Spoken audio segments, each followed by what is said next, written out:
Friends, welcome to our channel Meenu Aari works. So நம்ம professional level கிளாஸில் இன்றைக்கி கிளாஸ் 32 தான் பார்க்க போகிறோம். ஸோ இதில் என்ன பார்க்க போகிறோன்னு பார்த்தீங்கன்னா, போன கிளாஸில் நம்ம வந்து ஃப்ரீக்வன்சி வச்சு போட்டுருவோம் இல்லையா. ஸோ அதே சீக்வன்சி வச்சு இந்த கிளாஸில் வந்து அட்வான்ஸ் லெவலில் வந்து பார்க்க போகிறோம். ஸோ நான் போன கிளாஸில் வந்து ஒரு க்ரீன் கலரில் காட்டியிருந்தேன், அதனால் வீடியோவில் கிளியராக தெரிஞ்சிருக்காது. ஸோ இப்போ வந்து ஒரு ப்ரௌன் கலரில் வந்து எடுத்திருக்கேன், சரிங்களா. ஸோ இப்போ வந்து அட்வான்ஸ் ஸ்டிச்சஸ் வந்து போட போகிறோம். அதுக்கு நான் ஃப்ரீக்வன்சி வந்து எடுத்து பக்கத்துலேயே நான் ப்ளேஸ் பண்ணி வச்சுக்கிறேன். இதுக்கு எப்பயும் போல் வந்து இந்த மிஷின் த்ரெட் இருக்கு இல்லையா. ஸோ இந்த மிஷின் த்ரெட் வந்து கீழே நாட் பண்ணி எடுத்திருக்கேன், சரிங்களா. ஸோ இப்போ இந்த ஸ்டிச்சஸ் எப்படி போடுறதுன்னு பார்க்கலாமா. ஸோ நான் எப்பயும் போல் வந்து ஒரு குட்டி லாக் ஸ்டிச் போட்டுட்டு நான் டேர்ன் பண்ணிக்கிறேன், சரிங்களா. இப்போ வந்து ஒரு ஃப்ரீக்வன்சியாக எடுத்துக்கிறேன். ஸோ நம்ம போன கிளாஸில் என்ன பார்த்துருப்போம், இந்த மாதிரி நீடில்குள்ளே விட்டு அந்த ஃப்ரீக்வன்சி எடுத்துருப்போமா. ஸோ இப்போ அந்த மாதிரி கிடையாது. இந்த ஃப்ரீக்வன்சி இந்த நேரம் இந்த ஸ்டிச் அந்த லைன் நம்ம போட்டிருக்கோம் இல்லையா. ஸோ அதுக்கு நேராக உங்களுக்கு தெரியுதுங்களா, அதுக்கு நேராக வச்சுக்கிட்டு இப்போ இந்த ஃப்ரீக்வன்சி இருக்குதுன்னு வச்சுக்கோங்க. இதை இப்படி வச்சு இப்படி ஒரு இன்சர்ட் பண்ணி ஒரு செயின் ஸ்டிச்சு. ஃபஸ்ட்டு கிளாஸில் என்ன பார்த்துருப்போம், இதை நீடில் இப்படி இன்சர்ட் பண்ணி இந்த த்ரெட்டில் கோர்த்துருப்போம் இல்லையா. ஸோ இப்போ அந்த மாதிரி பண்ண போகிறதில்ல.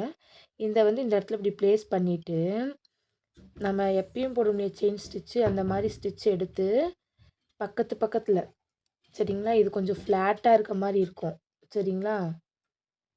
எப்பயும் போல் ஒரு செயின் ஸ்டிச்சஸ் போட்டு எடுத்துடலாம். அடுத்து அதே மாதிரி தான், அடுத்த ஃப்ரீக்வன்சி எடுத்திங்கன்னு வச்சுக்கிறேன். வச்சுட்டு இந்த இடத்துல ஒரு குட்டி செயின் ஸ்டிச்சு இந்த இடத்துக்கு கொண்டு வரேன். கொண்டு வந்துட்டு இப்படி குட்டி செயின் ஸ்டிச் போட்டு நான் எடுத்துக்கிறேன். அந்த ஃப்ரீக்வன்சிக்கு இடையில கேப் இருக்கு இல்லையா, அந்த கேப்புக்குள்ளே தான் வந்து போடணும். கேப் விட்டு தள்ளி போட்டக்கூடாது, சரிங்களா. அடுத்த ஃப்ரீக்வன்சி எடுத்து இங்கே ப்ளேஸ் பண்ணிக்கிறேன். ப்ளேஸ் பண்ணிவிட்டு இந்த நீடிலால் கரெக்டாக அந்த சென்டரில் தான் வைக்கணும். கரெக்டாக அதுக்கு தான் நான் வந்து கோடு போட்டு ப்ராக்டிஸ் பண்ணுங்கள், சரிங்களா. வச்சுக்கிறேன். அடுத்து அதே மாதிரி சீக்வன்ஸை எடுத்துகிட்டு போய் இந்த கோட்டுக்கு மேலே வச்சு ஒரு குட்டி லாக் ஸ்டிச்சு. அடுத்து அதே மாதிரி தான் நம்ம எடுத்துகிட்டு போகிறோம். எடுத்துகிட்டு போய் இந்த கோட்டுக்கு மேலே வச்சுருந்து ஒரு குட்டி லாக் ஸ்டிச்சு. அதே மாதிரி தான் அடுத்த சீக்வன்சி எடுக்கிறோம், வைக்கிறோம், ஒரு குட்டி லாக் ஸ்டிச்சு. ஸோ நிறைய பேர் இன்னும் கிளாஸ் எப்படி ஜாயின் பண்ணுறேன்னு கேட்குறீங்க. ஸ்க்ரீனில் இருக்க நம்பருக்கு வந்து ஃப்ரீ ஆரி கிளாஸ்ன்னு மெசேஜ் பண்ணுங்கள், ஓகேங்களா. நானே உங்களை குரூப்பில் ஆட் பண்ணி விட்டுறேன். ஸோ அதே மாதிரி தான் இந்த சீக்வன்ஸை எடுக்கிறோம். எடுத்து இந்த லைனுக்கு மேலே ப்ளேஸ் பண்ணிவிட்டு இந்த செயின் ஸ்டிச்சு கரெக்டாக அந்த நடு சென்டரில் வந்து போடணும், சரிங்களா. அடுத்த ஃப்ரீக்வன்சி எடுத்திங்கன்னு வச்சுட்டு த்ரெட்லேருந்து எடுத்துகிட்டு வர்றோம். வந்து ஸோ கரெக்டாக இந்த இடத்துல நடுவில் ப்ளேஸ் பண்ணிவிட்டு ஒரு குட்டி செயின் ஸ்டிச்சு. ஸோ நம்ம வந்து மெஹந்தி கிளாஸ் எடுத்துகிட்ருக்கோம். ஸோ மெஹந்தி கிளாஸ் யாராச்சும் ஜாயின் பண்ணணுன்னாலும் ஸ்க்ரீனில் இருக்க நம்பருக்கு மெசேஜ் பண்ணி உங்களுடைய மெஹந்தி கிளாஸ் ஸ்லாட்ஸை புக் பண்ணிக்கோங்க. ஸோ எப்பயும் போல் போட்டுட்டு இந்த இடத்துல என்ன பண்ணுறேன், ஒரு குட்டி லாக் ஸ்டிச் போட்டுட்டு நான் செயின் ஸ்டிச்சஸ் வந்து போட்டுக்கிறேன். ஸோ இதிலே வந்து அடுத்த லெவல்ஸ் எப்படி போடுறதுன்னு பார்க்கலாமா. ஸோ எப்பயும் போல் போட்டு நான் நாட் பண்ணி எடுத்துக்கிறேன், சரிங்களா. நாட் பண்ணிவிட்டு இப்போ அடுத்த ஸ்டிச் எப்படி போடுறதுன்னு பார்க்கலாம் பாருங்களேன். இந்த மாதிரி த்ரெட்டை வந்து வெளியே இருந்து எடுத்துக்கிறேன். எடுத்துட்டு ஒரு பேக் ஸ்டிச் போட்டுக்கிறேன். போட்டு ஒரு சீக்வன்சி வச்சு ஒரு செயின் ஸ்டிச் போட்டிருப்போம் இல்லையா. இது என்ன பண்ணுறோம், பக்கத்துலேயே நான் அந்த சீக்வன்சிக்கு உள்ளே இருக்க கேப்பில் ஒரு ஸ்டிச்சும் வெளியே அந்த சீக்வன்சி முடிகிற இடத்துல ஒரு ஸ்டிச் போட்டுக்கிறேன் நான்.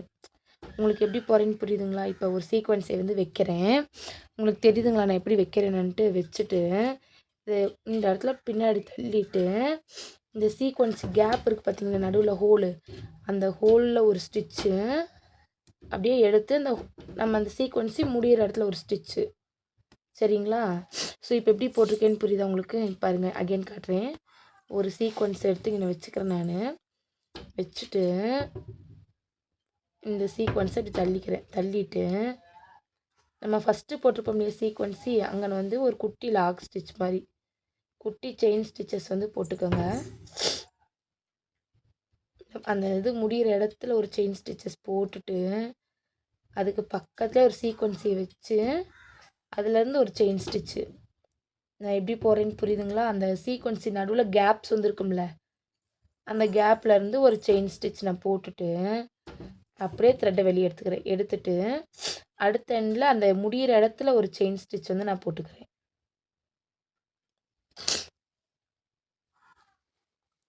ஸோ நம்ம அடுத்த கிளாஸ் வந்து நமக்கு எதுவுமே இருக்காது. அடுத்த கிளாஸ் என்னவாக இருக்குன்னு பார்த்தீங்கன்னா, பிரிண்டெஸ்ட்டுன்னு ஒரு ஆப் இருக்கு இல்லையா? ஸோ அந்த ஆப்பை எப்படி யூஸ் பண்ணணும், அதுலேருந்து எப்படி நம்ம டிசைன்ஸ் எல்லாம் எடுக்கிறது அப்படின்றத பற்றி தான் அடுத்த கிளாஸ் இருக்கும். சரிங்களா?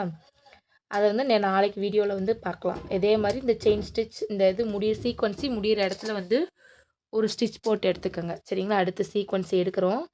எடுத்துகிட்டு போய் இந்த இடத்துல ப்ளேஸ் பண்ணிவிட்டு என்ன பண்ண போகிறோம் அப்படின்னா, நம்ம இந்த இது இருக்கு இல்லையா? ஸோ இந்த இடத்துல வச்சுட்டு இந்த இடத்துல ஒரு செயின் ஸ்டிச், அந்த சீக்வன்சிக்குள்ளே ஒரு ஸ்டிச்சும் அந்த சீக்வன்சி முடிகிற இடத்துல ஒரு ஸ்டிச்சு. சரிங்களா? ஸோ இப்போ நான் எப்படி போட்டிருக்கேன்ட்டு உங்களுக்கு புரியுதா? ஃபஸ்ட்டு போட்ட ஸ்டிச்சுக்கும் இப்போ நம்ம செகண்ட் ஹாஃப் போட்டுட்ருக்க ஸ்டிச்சுக்கும் உங்களுக்கு டிஃப்ரென்ஸ் வந்து தெரியும். நம்ம ஃபஸ்ட்டு போட்ட ஸ்டிச்சுக்கு என்ன பண்ணியிருப்போம், கீழே வந்து லாக் ஸ்டிச் போடாமல் எடுத்திருப்போம். இப்போ இந்த இதுக்கு வந்து ஒரு குட்டி லாக் ஸ்டிச் போடுறோம். சரிங்களா? அப்போ வந்து நிறைய டிஃப்ரென்ஸ் வந்து உங்களுக்கு கண்டிப்பாக தெரியும். அதே மாதிரி தான் இந்த இடத்துல கொண்டு வரேன். வந்துட்டு இப்போ இந்த சீக்வன்ஸிங்க நான் வைக்கிறேன். வச்சுட்டு ஒரு செயின் ஸ்டிச், அது ஹோல் இருக்கும், அந்த ஹோல்லேன்னு ஒரு செயின் ஸ்டிச்சு. அடுத்து வந்து முடிகிற இடத்துல ஒரு செயின் ஸ்டிச்சு. செயின் ஸ்டிச் மீன் குட்டி செயின் ஸ்டிச், லாக் ஸ்டிச் ஆட்ட போட்டுக்குங்க. அடுத்த சீக்வன்ஸ் எடுத்துகிட்டு போகிறோம். எடுத்துகிட்டு போய் இந்த இடத்துல வச்சு ஒரு குட்டி செயின் ஸ்டிச்சு, அது முடிகிற இடத்துல ஒரு செயின் ஸ்டிச்சு. ஸோ ஃபஸ்ட்டுக்கும் செகண்டுக்கும் உங்களுக்கு நிறைய டிஃப்ரெண்ட் தெரியும்னு நினைக்கிறேன். இதை வந்து நீங்கள் 15 inches ஸ்கேலில் வந்து வெறும் 5 சென்டிமீட்டர் மட்டும் போட்டு, ஸோ நான் எப்படி போட்டு ப்ராக்டிஸ் பண்ணணும்னு சொல்கிறேன். அதே மாதிரி போட்டு எனக்கு ஒரு 2 lines மட்டும் போட்டு ப்ராக்டிஸ் பண்ணி குரூப்பில் ஒர்க் சப்மிட் பண்ணுங்கள். நான் இப்போ சொல்கிற மாதிரி நீங்கள் 2 லைன் ப்ராக்டிஸ் பண்ணால் தான் உங்களுக்கு வந்து ரெக்கார்டட் ஒர்க் போகிறப்ப உங்களுக்கு கொஞ்சம் ஈஸியாக இருக்குன்னா, அப்போ கஷ்டமாக இருக்கும். அதனால் 2 லைன் போட்டு ப்ராக்டிஸ் பண்ணி ஒர்க்கை சப்மிட் பண்ணுங்கள். ஸோ இன்னும் நம்ம கிளாஸில் யாரும் ஜாயின் பண்ணாமல் இருந்தீங்கன்னா ஸ்க்ரீனில் இருக்கக்கூடிய நம்பருக்கு ஃப்ரீ ஆரி கிளாஸுன்னு மெசேஜ் பண்ணி உங்களுடைய ஸ்லாட்ஸை புக் பண்ணிக்கோங்க. நம்ம ஆரி கிளாஸு எடுத்துகிட்ருக்கோம், இது மெஹந்தி கிளாஸு எடுத்துகிட்ருக்கோம். ஸோ ஜாயின் பண்ணணும்னு நினைக்கிறவங்க குயிக்காக ஜாயின் பண்ணிக்கோங்க. ஸோ இப்போ பாருங்கள், இந்த ஃபஸ்ட்டு ஸ்டிச்சுக்கும் செகண்ட் ஸ்டிச்சுக்கும் உங்களுக்கு டிஃப்ரென்ஸ் வந்து தெரிஞ்சிருக்கும். சரிங்களா? ஸோ இப்போ நீங்கள் என்ன பண்ணுறீங்க அப்படின்னா, உங்களுடைய ஸ்கேல் இருக்குல்ல, 15 சென்டிமீட்டர் ஸ்கேல் எடுத்து ஒரு 5 சென்டிமீட்டருக்கு மட்டும் இந்த மாதிரி, சரிங்களா, இந்த மாதிரி 5 சென்டிமீட்டருக்கு மட்டும் மார்க் பண்ணி இதில் எனக்கு வந்து 2 லைன்ஸ் இதே மாதிரி போட்டு எனக்கு ப்ராக்டிஸ் பண்ணி ஒர்க்கை வந்து குரூப்பில் சப்மிட் பண்ணுங்கள். நம்ம நெக்ஸ்ட்டு கிளாஸில் வந்து என்ன பார்ப்போம் அப்படின்னா, பிரிண்டர் ஆப்லேருந்து எப்படி டிசைன்ஸ் வந்து எடுக்கிறது, அது எப்படி யூஸ் பண்ணணும், அது எதுக்கு நம்ம யூஸ் பண்ணுறோம் அப்படின்னு சொல்லிட்டு எல்லா டீட்டெயில்ஸுமே அதில் பார்ப்போம். ஸோ இந்த வீடியோ உங்களுக்கு பிடிச்சிருக்குன்னு நினைக்கிறேன். புரிஞ்சிருந்தால் ப்ளீஸ் லைக் பண்ணி ஷேர் பண்ணி சப்ஸ்கிரைப் பண்ணுங்கள். அப்படியே கமெண்ட் பண்ணிட்டு போங்க. இந்த வீடியோவுக்கு மறக்காமல் ஒரு லைக் கொடுத்துங்க. Subscribe for more videos. Thank you. Thanks friend வாட்சிங். சப்ஸ்கிரைப்.